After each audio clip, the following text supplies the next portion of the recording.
Sabe quando a gente pensa em anjos, a imagem que vem na cabeça é quase sempre a mesma, né? Aquela figura tranquila, de aparência humana, com um par de asas brancas, quem sabe até uma harpa na mão.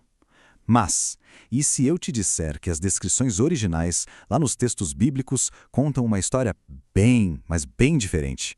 Bora mergulhar fundo nas escrituras para descobrir como esses seres celestiais eram de fato descritos? Pois é, essa frase já dá o tom da nossa conversa. A ideia é justamente essa: deixar de lado essa imagem que a gente conhece e olhar direto para a fonte. E olha, o que está descrito lá é muito mais complexo e, convenhamos, bem mais impressionante. Para a gente poder entender essa história toda, o melhor é começar pelo começo, lá no livro de Gênesis. E o curioso é que, no início, os encontros com o divino não tinham nada de estranho ou de outro mundo. Pelo contrário, eram, assim, incrivelmente diretos, bem físicos mesmo. Olha só que interessante esse trecho. O texto não fala de uma luz cegante ou de uma voz que vem dos céus. Não. Ele descreve o som de alguém andando, passeando. A presença divina é mostrada de um jeito quase humano, sabe? Algo que dá para tocar, que está ali, caminhando pelo jardim. E essa ideia fica ainda mais forte na história de Abraão. Ele recebe a visita de 3 seres que são descritos de forma bem simples, como 3 homens.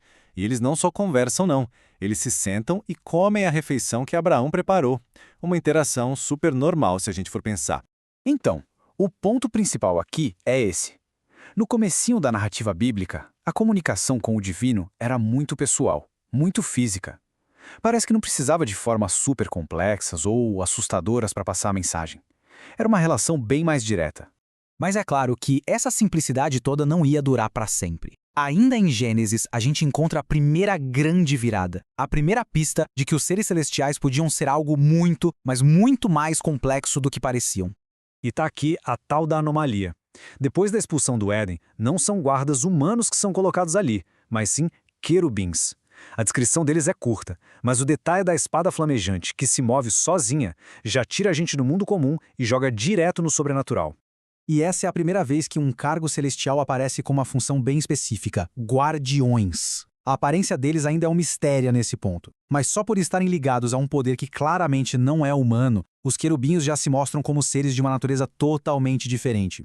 Bom, agora a gente vai dar um salto e é aqui que a coisa explode de vez. Se Gênesis deu só uma pequena dica do que estava por vir, os livros dos profetas, especialmente o de Ezequiel, escancaram as portas para um universo visual, olha, é impressionante e até meio assustador.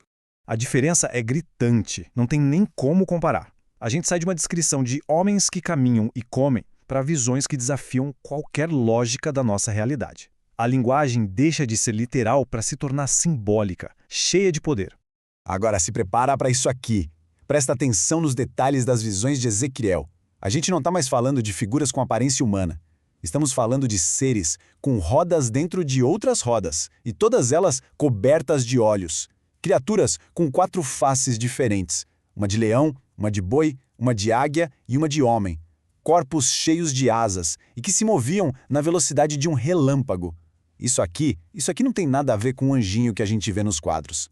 O propósito dessas imagens é muito claro. É para mostrar poder. Elas não foram feitas para deixar ninguém calmo. Pelo contrário, a ideia era inspirar um respeito profundo, um temor. Não são seres delicados, são a pura manifestação da glória e da majestade de algo que está além da nossa compreensão. Certo. Então, a gente tem aparições humanas, guardiões com espadas de fogo e esses seres com rodas e olhos. Mas por que tanta variedade? Bom, a resposta parece estar na função de cada um. Pelo visto, não existe um anjo padrão. O que existe é uma espécie de hierarquia com missões bem específicas. Olha só como essa tabela organiza bem as ideias. A gente vê que os querubins são os guardiões do que é sagrado. Os serafins, que aparecem lá em Isaías, são tipo assistentes no trono divino. E as criaturas viventes de Ezequiel, com toda aquela complexidade, são a própria representação do poder e da glória de Deus, quase como uma carruagem celestial. E é exatamente isso. A aparência de cada ser celestial está ligada diretamente ao seu trabalho. Um guardião tem que impor respeito, tem que barrar a passagem, um assistente do trono divino tem que refletir a santidade daquele lugar, e a manifestação do poder de Deus, bom, isso tem que ser algo que explode a nossa noção de realidade. Em resumo, a forma segue a função. E isso nos leva à pergunta final, a mais importante de todas. O que isso tudo quer dizer, afinal?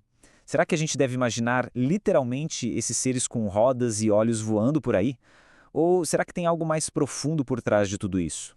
A conclusão que faz mais sentido é que essas visões não são para ser lidas como um retrato falado, sabe? Não é um manual de anatomia celestial, elas não são descrições literais. O ponto central é este aqui. Como é que uma mente humana com uma linguagem limitada descreve o infinito? Como se explica o onipresente para alguém que só consegue estar em um lugar de cada vez? As rodas com olhos, as muitas faces, as asas, tudo isso é, na verdade, linguagem simbólica. É uma tentativa de usar imagens do nosso mundo para tentar explicar uma realidade que está completamente fora dele. É quase como uma poesia do divino. Isso nos deixa com uma pergunta para pensar. Se o objetivo dessas descrições todas não era dar um guia de identificação de anjos, mas sim nos dar um pequeno vislumbre da imensidão do divino, o que a gente deveria sentir ao ler sobre elas? Respeito, medo, admiração? Talvez. Talvez a resposta seja uma mistura de tudo isso.